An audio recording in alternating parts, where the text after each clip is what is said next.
हम छोटे से कमरे में भी सारी चीज संभाल के रखें तो हमें किसी भी चीज की दिक्कत ना हो। जब तक मैं खाना लेकर आ रही हूँ तुम बिस्तर उठा लो, हम सब इसी कमरे में एक साथ खाएंगे और खाना खाने के बाद फिर से बिस्तर लगा देंगे।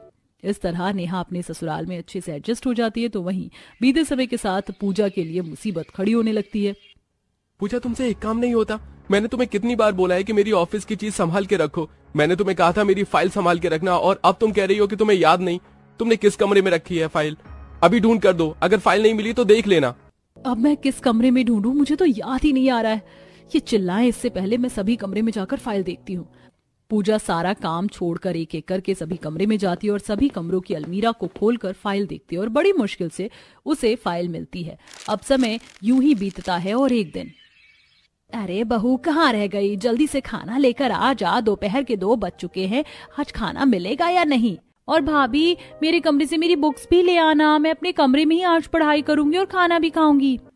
कितनी बार बोला है मैंने इन लोगों को कि डाइनिंग टेबल पर आकर खाना खा लें। अब मुझे क्या पता ये कौन से कमरे में बैठे हैं। अब इन लोगों के लिए उनके कमरे में जाकर मुझे खाना देना होगा।